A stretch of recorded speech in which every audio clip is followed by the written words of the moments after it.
Hi guys, welcome to our channel mister సిస్ంద్రి.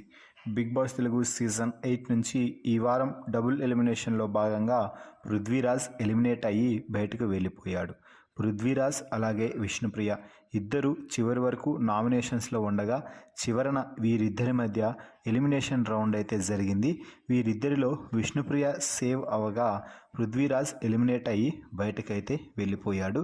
ఇక Prithviraj elimination ప్రకటించిన వెంటనే నిఖిల్ అయితే తెగ ఎమోషనల్ అయిపోయాడు. కన్నీళ్లు పెట్టుకుంటూ, పృథ్వీ, నువ్వు ఎలిమినేషన్ అయిపోతావని నేను కలలో కూడా అనుకోలేదు. మన ఇద్దరం కూడా స్టేజ్ మీద నుంచి ఫినాలే రోజు చాలా గర్వంగా ఇంటికి వెళ్దామని అనుకున్నాను.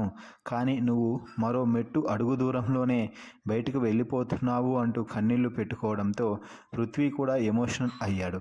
ముఖ్యంగా పృథ్వీరాజ్ మెయిన్ డోర్ నుంచి బయటకు వెళ్ళిపోగానే అందరూ ఇంట్లోకి వెళ్ళినా కూడా దాదాపుగా గంటకు పైగా సమయం గేటు ముందే కూర్చొని కన్నీళ్లు పెట్టుకుంటూ పృథ్వీ కోసం ఎమోషనల్ అయ్యాడు నిఖిల్. ఎందుకు అంటే వీరిద్దరి మధ్య తొలి రోజు నుంచి పృథ్వీ ఎలిమినేట్ అయ్యి బయటకు అడుగుపెట్టే క్షణం వరకు మంచి సంబంధం అయితే ఏర్పడింది. బ్రదర్స్ అంటూ ఒకరినొకరు మంచిగా అర్థం చేసుకొని ఆటల్లో మంచిగా గేమ్ ఆడుతూ మాటల్లో కూడా మంచిగా మాట్లాడుకుంటూ ఒకరికొకరు అన్నట్టుగా కొనసాగుతూ వచ్చారు. ఒక్కసారిగా పృథ్వీ ఎలిమినేట్ అవ్వడంతో ఒంటరిగా ఫీల్ అయిన నిఖిల్ మాత్రం పృథ్వీ ఎలిమినేషన్ని తట్టుకోలేక తీసుకోలేకపోయాడు అని చెప్పాలి. గేట్ ముందే కూర్చొని ఏడుస్తూ ఉంటే మిగిలిన వారందరూ కూడా నిఖిల్ని ఓదార్చే ప్రయత్నం అయితే చేశారు.